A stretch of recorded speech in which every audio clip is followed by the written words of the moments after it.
Hello दोस्तों, तो आपका स्वागत है आपके अपने इस online learning platform let's study India में।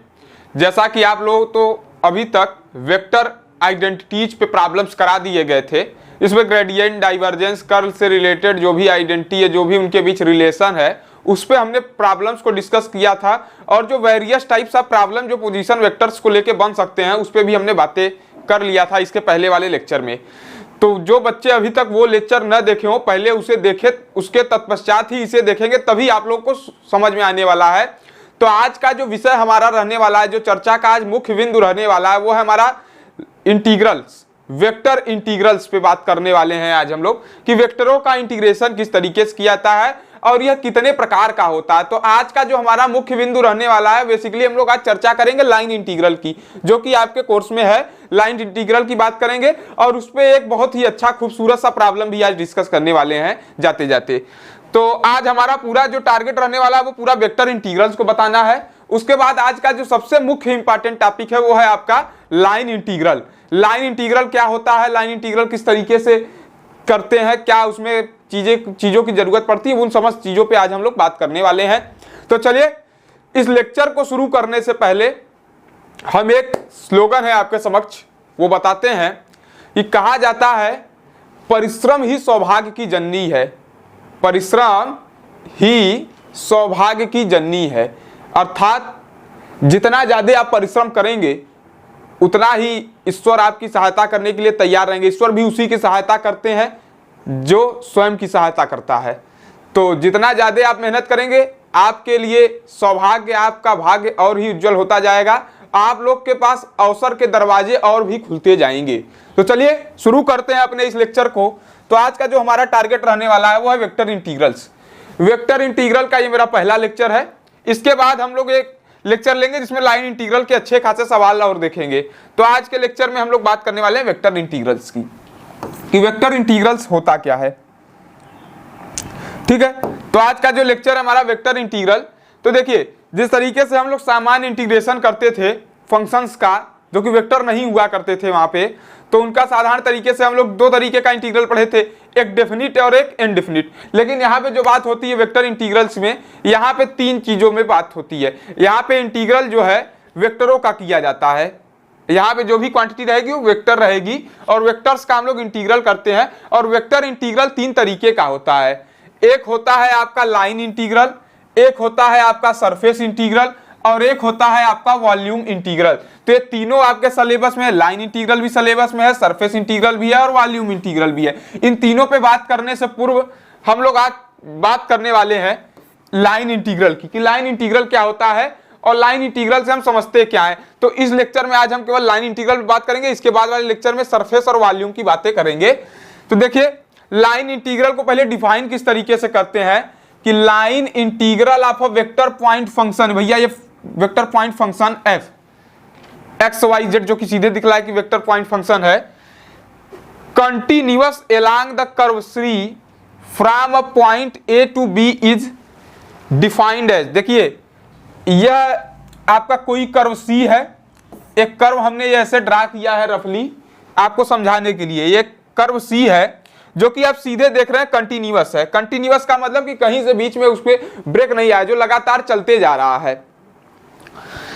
तो ये कंटिन्यूअस कर्व है ए टू बी, और हमको इस कर्व के किसी, इस पे एक पॉइंट है vector point function F X Y Z.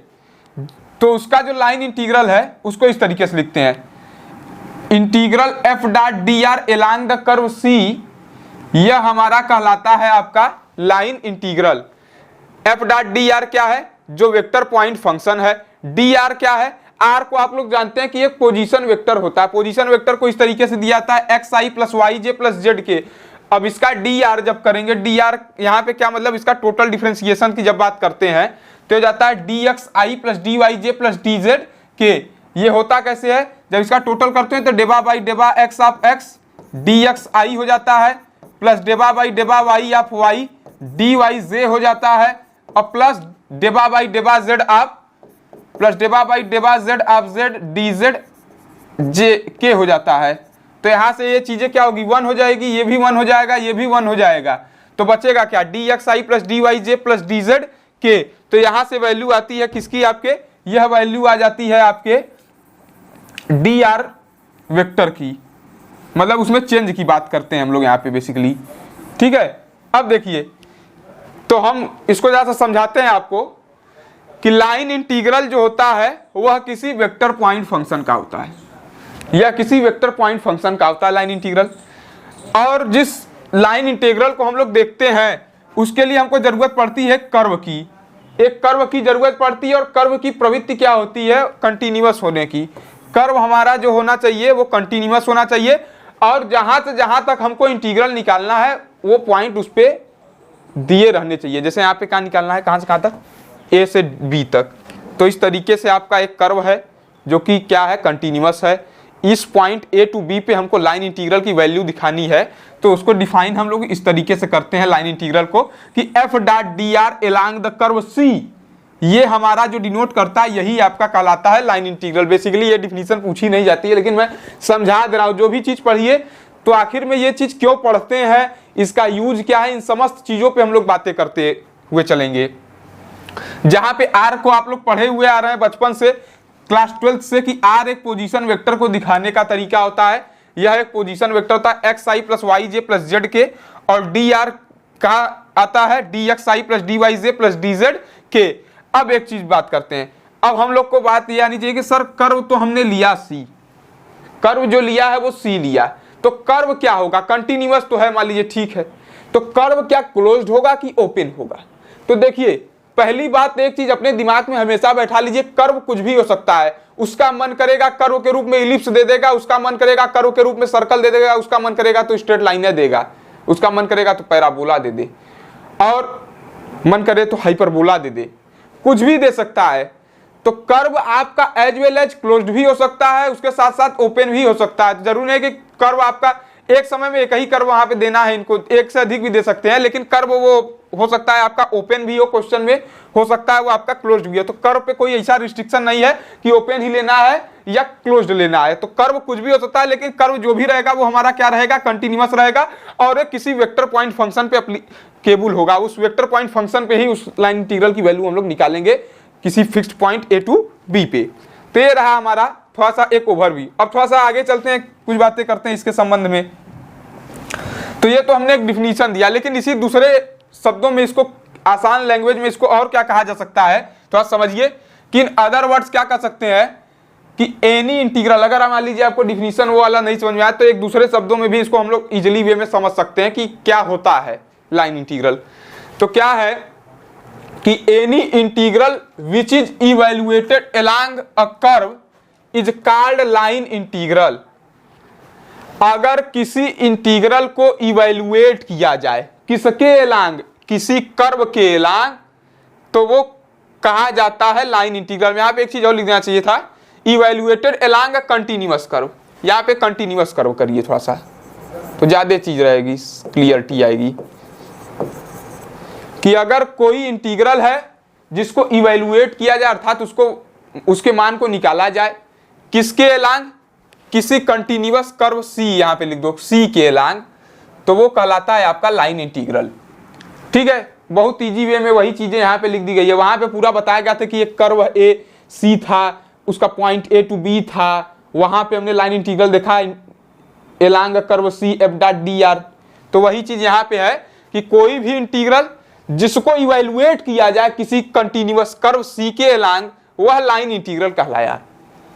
अच्छा, अगर अब देखिए वही थोड़ा सा क्लोज्ड और ओपन वाली बात यहाँ पे कर्व के हो रही है कि इफ पाथ ऑफ इंटीग्रेशन, भैया इंटीग्रेशन जब भी कर रहे हैं हम किसी कर्व के अलोंग कर रहे हैं, तो कर्व के पाथ पे ही इंटीग्रेशन का पाथ डिपेंड करेगा।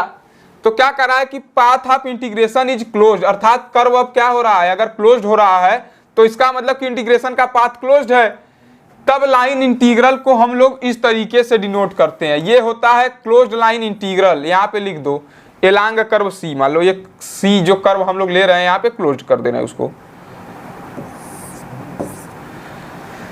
अब अगर पाथ हमारा जो लिए, जो कर्व हमने लिया मान लो वो क्लोज्ड है, तो हम लोग उस लाइन इंटीग्रल को इस तरीके से लिखते हैं कि closed line integral F dot D R along the curve C, इसको पढ़ते हैं क्लोज्ड लाइन इंटीग्रल। इस तरीके का सिंबल बनाने का मतलब कि जो पाथ है हमारा वो क्लोज्ड है। अब पाथ क्लोज्ड कैसे हो सकता है? मान लो सर्किल लिया हमने, सर्किल लिया तो ये कहीं से ओपन है, क्लोज्ड है। रेक्टेंगल लिया हमने, ये कहीं से ओपन है नहीं। तो अगर इन सभी कर्वों के अलोंग हम लोग बात करेंगे अपने लाइन इंटीग्रल की, तो ये सब एक क्लोज्ड कर्व का एग्जांपल है। ये क्लोज्ड है, ये क्लोज्ड है। तो अगर हम इन समस्त चीजों पे बात करेंगे अपने लाइन इंटीग्रल की, इनके अलोंग बात करेंगे लाइन इंटीग्रल की, तो यह जो हमारा पाथ है इंटीग्रल का वो एक क्लोज्ड पाथ है, अर्थात कर्व क्लोज्ड है। तो हम लोग जो सीधे यहाँ पे एफ डॉट डी आर लिखते थे, F dot D R along the curve C, लेकिन कब लिखते थे? जब ये हमारा सी के विषय में कोई प्रेडिक्शन नहीं था कि सी हमारा क्लोज्ड है कि सी ओपन है, तो हम लोग ये जनरल लिखते थे, इन जनरल की बात करते थे। लेकिन अगर हम लोग बात करें यह सी हमारा जब क्लोज हो जाता है तो यहाँ पे ये क्या हो जाता है? इस तरीके से लिखा था closed line integral F dot D R along the curve C. तो ये हमारा है क्या?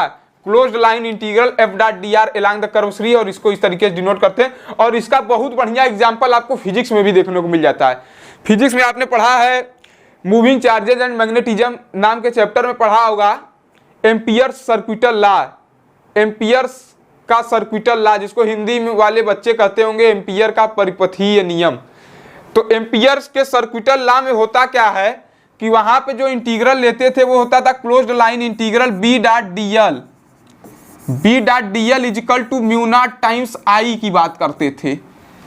ये बात करते थे according to Ampere circuital law. तो वहां पे क्या होता था कि ये जो बी होता था ये होता था मैग्नेटिक फील्ड, और डीएल जो होता था एक स्मॉल लेंथ होता था वायर का जो है, और म्यू टाइम्स आई, म्यू यहाँ पे क्या होता था? उसको कहते थे परमिएबिलिटी या फ्री स्पेस, परमिएबिलिटी या फ्री स्पेस कहते थे। और म्यू नॉट की वैल्यू भी आती थी, यहाँ से देखो म्यू नॉट की वैल्यू आती थी 4 पाई इंटू 10⁻⁻7 आता था, इतना आता था, क्योंकि म्यू नॉट अपॉन 4 पाई की वैल्यू इतनी होती थी और 4 पाई इसमें मल्टीप्लाई कर देते तो ये आता था। और आई क्या होता था? वहां पे जो नेट करंट होता था उस सरफेस पे। तो यहाँ पे जो एग्जांपल लिया था इन्होंने इंटीग्रल का, वो एक लाइन इंटीग्रल था, line integral, closed line integral था, तो इसलिए ये सिंबल लगाया गया। तो closed line integral B dot D L equal to mu not times I, और इसका बहुत बढ़िया एग्जांपल आपको फिजिक्स के एम्पियर सर्किटल लॉ में देखने को मिल जाता है। तो ऐसा नहीं कि इसका मैथ में ही यूज होता है, फिजिक्स में भी यूज होता है। ठीक है, अब देखिए यहाँ पे एक बात और आती है। अब यहाँ से हम फिजिक्स तो पढ़ नहीं रहे हैं, उसे बता दिया आपको। ठीक है, अब देखिए क्या बात कर रहे हैं हम कि other to line integrals are. देखिए लाइन इंटीग्रल दो तरीके के और होते हैं। एक तो आपने ये जाना, यहाँ पे जो हम लोग के विषय वस्तु रहने वाली है बात इसी पे होगी। तो एक तो F dot D R along the curve C की बात करेंगे, तो एक तो लाइन इंटीग्रल ये हो गया, और एक लाइन इंटीग्रल होता है F cross D R along the curve C. अगर एफ क्रॉस डी आर की बात करेंगे किसी कर्व सी के अलोंग, तो वो भी आपका एक लाइन इंटीग्रल था। अब कहेंगे सर यहाँ पे सी क्या होगा? तो सी जो वहां पे होता था, चाहे तो वो ओपन हो चाहे वो क्लोज्ड हो, जो इंटीग्रेशन का पाथ है वो ओपन और क्लोज्ड कर्व के आधार पे ही कहा जाता है, क्योंकि पाथ जो है वो कर्व ही है, क्योंकि कर्व के अलोंग ही उसका इंटीग्रल हम लोग निकाल रहे हैं। तो कर्व जिस तरीके का रहेगा उसी के आधार पर हम लोग उसको ओपन या क्लोज्ड बकेंगे। अब जैसे यहाँ पे सर्कल लिया तो एक क्लोज्ड कर्व का एग्जांपल है, तो हम लोग कह देंगे कि भैया यहाँ पे जो इंटीग्रल रहा है वो क्लोज्ड लाइन इंटीग्रल है। लेकिन अगर हम लोग पैराबोला लेंगे तो ओपन है ना भैया, कहीं से तो क्लोज्ड है नहीं, तो वहाँ पे हम लोग उसका जो एग्जांपल कर देंगे भैया ये केवल लाइन इंटीग्रल है, यहाँ पे कर्व ओपन है। ठीक है, तो दो तरीके हैं, मेनली हमारे सिलेबस में हम इसी बात करेंगे। ठीक है, अब थोड़ा सा आगे देखते हैं। और क्या आज बात करने वाले एप्लीकेशन। एप्लीकेशन क्या होता है भैया? हम लोग पढ़े तो इसका यूज कहाँ कहाँ पे हुआ। अभी एक यूज आपको मैंने बता दिया, एम्पियर सर्किटल लॉ में इसका यूज हो गया था। तो और कहाँ पे इसका यूज होता है? बेसिकली मैथ के साथ साथ फिजिक्स में इसका बहुत बड़ा यूज है। आप फिजिक्स में इसको बहुत जगह यूज करते हैं। तो देखिए बेसिकली इसका यूज गॉस थ्योरम में भी आता है, इलेक्ट्रिक फ्लक्स वगैरह जहाँ आता है वहाँ पे भी इसका यूज है। E dot D A cos theta की बात जहाँ पे होती है, ई डॉट डी ए जहाँ बात करते हैं, ई ए कॉस थीटा जिसको कहते हैं E delta A cos theta, वहाँ पे भी इसकी बात होती है। ठीक है, phi equal to Q times Q by epsilon not की जहां बात करते हैं गॉस थ्योरम में, वहां पे भी इसका यूज होता है। तो देखिए आप बात क्या करने वाले हैं इसकी एप्लीकेशन की। एप्लीकेशन क्या है यहाँ पे कि F is a force applied on a particle moving along the curve A B, then the total work done by F during the displacement A to B is given by this. A to B line integral F dot D R. अच्छा, अभी हमने क्या बताया कि F क्या होना चाहिए हमारे पास, एक vector function, vector point function चाहिए। तो यहाँ पे अगर एफ कोई फोर्स है, फोर्स ऑलरेडी एक वेक्टर क्वांटिटी होती है, और वेक्टर पॉइंट फंक्शन एफ को आप X square I plus Y square Z plus Y square J plus Z cube के इस तरीके से लेते हैं, तो एक्स वाई जेड आपके रियल नंबर्स कुछ लिए जाएंगे। तो फोर्स भी एक वेक्टर पॉइंट फंक्शन है। तो यहाँ पे अगर फोर्स एफ से दिखाया जा रहा है और वे किसी पार्टिकल, मूविंग पार्टिकल पे एक्ट कर रहा है, और कर्व ए बी है, तो हमको अगर वर्क डन निकालना है, भैया ए बी कर्व है तो वर्क डन निकालना है, और डिस्प्लेसमेंट इसका कहां से कहां तक हो रहा है, ए टू बी। तो इसको हम लोग इस तरीके से दे सकते हैं, A to B F dot D R. मतलब हमको उस कर्व के अलॉन्ग ये हमारी आ जाएगी वर्क डन डब्ल्यू की वैल्यू। और फिजिक्स में आप लोग ऐसा निकालते भी हैं कि कोई conservative non conservative system of forces पे बात करते हैं, तो हम लोग इस तरीके से हम लोग निकालते हैं वहां पे। तो ये रहा आपका वर्क डन निकालने के लिए। उसके लिए जरूरत आपको फोर्स की पड़ेगी, एक रास्ते की पड़ेगी जो कि कर्व आपको दिखाएगा और ये बताएगा कि कहां से कहां तक जाना है। तो आप सिंपली उसको एफ डॉट डी आर जहां से जहां तक जाना है उस कर्व पे वहां तक इंटीग्रेट कर लेंगे, तो आपको अपने वर्क डन की वैल्यू मिल जाएगी अकॉर्डिंग टू दिस फोर्स, इस फोर्स के हिसाब से। तो एक एप्लीकेशन हो गया ये लाइन इंटीग्रल का। दूसरा क्या है, सर्कुलेशन। सर्कुलेशन क्या होता है कि अब देखिए, अभी हमने 2-3 केसेस देखे। हमने देखा लाइन इंटीग्रल में हमको वेक्टर पॉइंट फंक्शन चाहिए, तो यहाँ पे एक बार हमने फोर्स ले लिया, लेकिन अब हम ले रहे हैं इस एफ को velocity of a fluid particle. अगर एफ रिप्रेजेंट कर रहा है किसी फ्लूइड पार्टिकल की वेलोसिटी को, तो हम लोग F dot D R along the curve C को कहते हैं सर्कुलेशन। इसको सर्कुलेशन कहते हैं। जब एफ क्या डिनोट करे, हमारा किसी वेलोसिटी डिनोट करे किसी फ्लूइड पार्टिकल का, जिसको हिंदी में कहें द्रव। कोई अगर द्रव है उसके वेग को अगर बतावे, वेलोसिटी माने वेग हिंदी में, तो अगर द्रव के वेग को अगर एफ रिप्रेजेंट करता है तो F dot D R along the curve C जो आपका रिप्रेजेंट करता है वो एक सर्कुलेशन को रिप्रेजेंट करता है। तो यहाँ पे भी एक एग्जांपल आप देख रहे हैं कि सीधा दिख रहा है लाइन इंटीग्रल का किसी कर्व सी के अलोंग, जब वहां पे एफ डिनोट क्या कर रहा है, velocity of a fluid particle. और वेलोसिटी ऑलरेडी एक वेक्टर क्वांटिटी होती है, आप जानते हैं। अब थोड़ा सा आगे चलते हैं, तो बात क्या करने वाले हैं, तीसरा पॉइंट हमारा है कि जैसे हमने वहां पे इससे पहले वाले लेक्चर में बात किया था, डाइवर्जेंस और कर्ल के आधार पे फंक्शन, डाइवर्जेंस 0 है तो क्या कहते हैं, कर्ल 0 है तो क्या कहते हैं। तो वहां पे हमने सोलेनॉइडल और सोलेनॉइडल या इरोटेशनल की बात की थी। तो अगर डाइवर्जेंस 0 होता था तो हम लोग सीधे पकड़ देते थे कि सोलेनॉइडल हो गया फंक्शन, एफ जो आपका दिया रहता था वो आपका हो गया वह हो गया आपका सोलेनॉइडल। लेकिन कर्ल 0 होता था तो इरोटेशनल कहते थे। लेकिन यहाँ पे हम लोग लाइन इंटीग्रल के आधार पे भी कहते हैं, क्या है कि अगर किसी वेक्टर पॉइंट फंक्शन एफ का अगर हम लोग लाइन इंटीग्रल निकालें किसी कर्व सी के अलोंग और वो हमारा मिल जाए क्या, 0, अर्थात line integral F dot D R along the curve C अगर हमको मिल जाए क्या, 0, तो हम लोग एफ को बक दिया करते थे irrotational. F is irrotational, F को कहा जाता था इरोटेशनल है, इस केस में कहते हैं। तो ये क्या है कि एक इरोटेशनल लाइन इंटीग्रल के केस में इस तरीके से भी चेक कर सकते हैं कि F dot D R along the curve C अगर 0 हो जाता है तो हम लोग कह देंगे सीधे कि ये इरोटेशनल है। ठीक है, अब थोड़ा सा आज हम एक क्वेश्चन की चर्चा करते हैं, क्योंकि हमने बड़ा प्रवचन दे दिया, थ्योरी इतना है, बहुत ज्यादा नहीं इसमें पकना है, क्वेश्चन को टैकल करना सीखना है। क्वेश्चन इसमें से पक्का है कि एक क्वेश्चन आना ही आना है, लिख लीजिए 99%, 101%, जितना परसेंट मन करे उतना लिख लो। एक क्वेश्चन पक्का है कि लाइन इंटीग्रल का देना ही देना है। तो ठीक है, तो चलिए क्वेश्चन में बात करते हैं किस तरीके के क्वेश्चन आपके एग्जाम में आते हैं। ये जो क्वेश्चन की बात कर रहे हैं ये एग्जाम में आया भी हुआ है और इस बार भी आने के चांस रहेंगे ही इसके। तो चलिए देखते हैं क्वेश्चन किस तरीके से आता है और किस तरीके से हम लोग उसका सोल्यूशन करेंगे। क्वेश्चन कह रहा है हमारा, integrate the function f is equal to X square I minus X Y J from the point 0 0 to 1 1 along the curve y square is equal to X. क्या कह रहा है कि अगर कोई फंक्शन f है जो कि आपका इस तरीके से डिफाइन किया गया है, X square I minus X Y J from the point 0 0 to 1, 1 along the curve this. हमको इस इंटीग्रेट करना है इस फंक्शन को।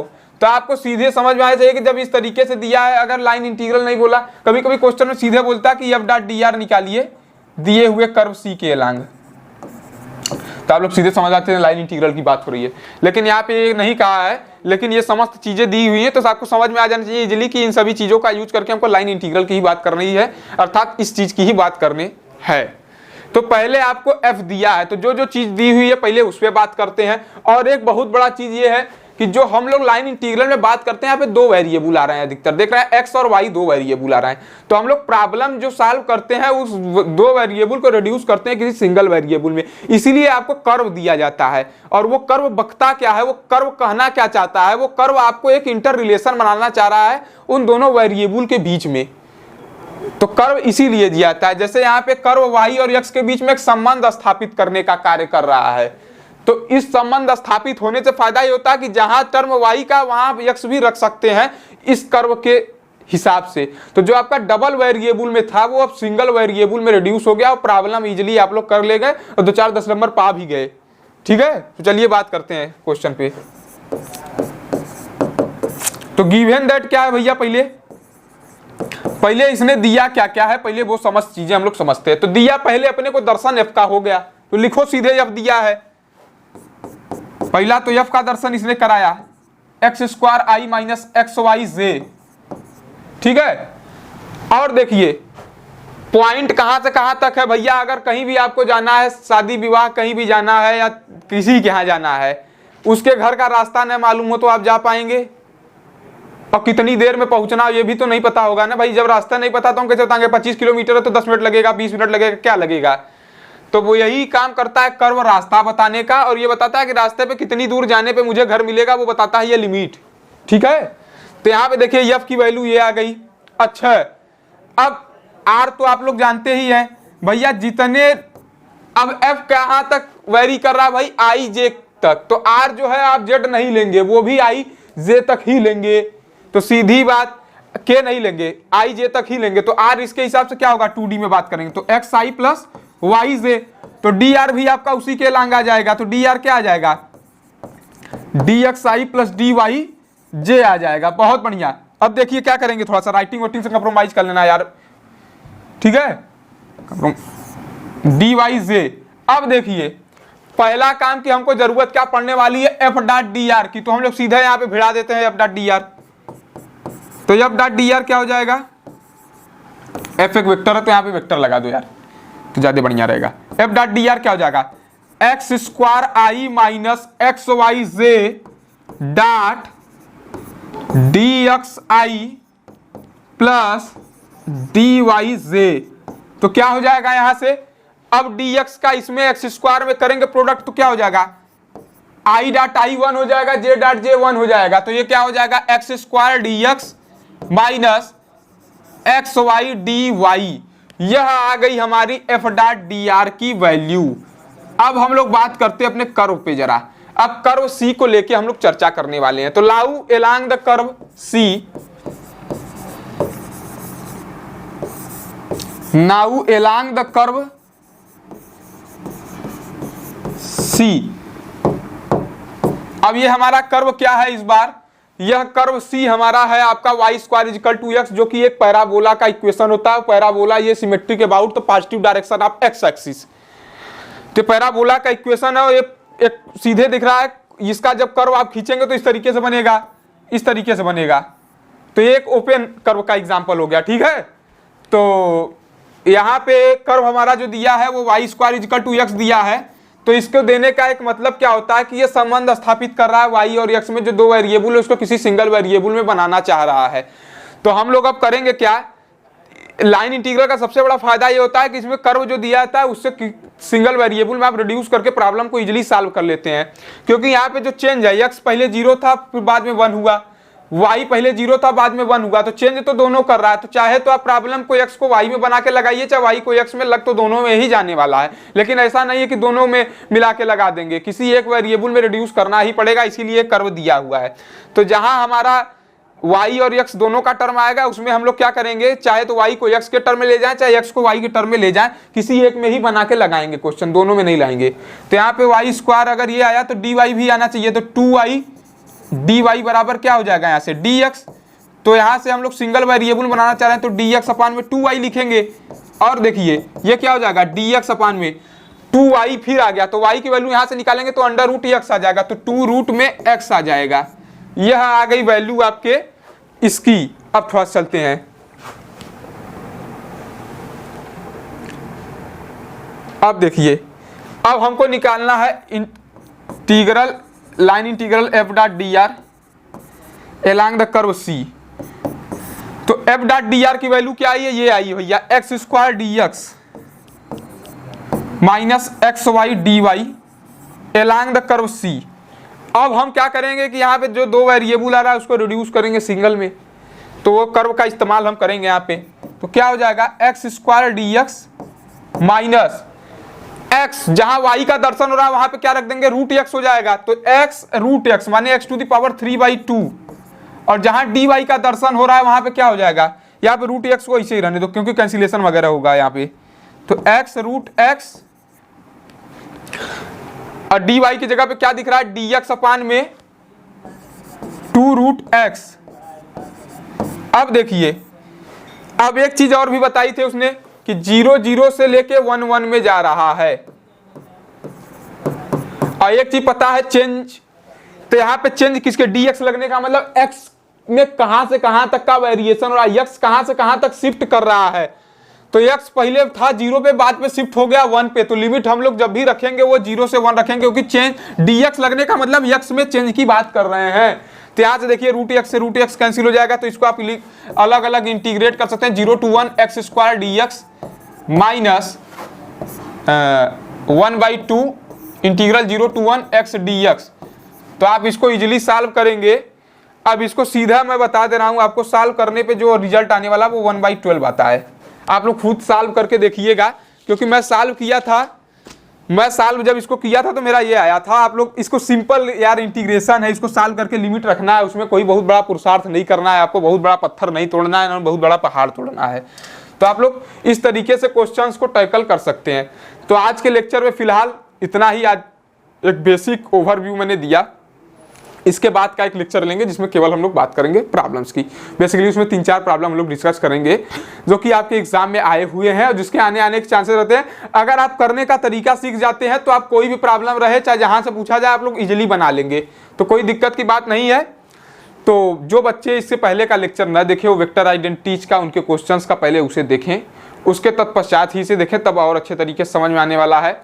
जो बच्चे अभी तक चैनल को सब्सक्राइब न किए हो वो पहले सब्सक्राइब कर लें, बेल नोटिफिकेशन का बटन जरूर क्लिक करें, जिससे कि जो भी हम लोग अपडेट दें सर्वप्रथम आपके साथ पहुंच सके। और वीडियो अच्छा लगा हो तो लाइक करिए, कमेंट बॉक्स में कमेंट करके जरूर बताएं, और मिलेंगे नेक्स्ट वीडियो में एक नए जोश और एक नए कंसेप्ट के साथ। तब तक के लिए धन्यवाद।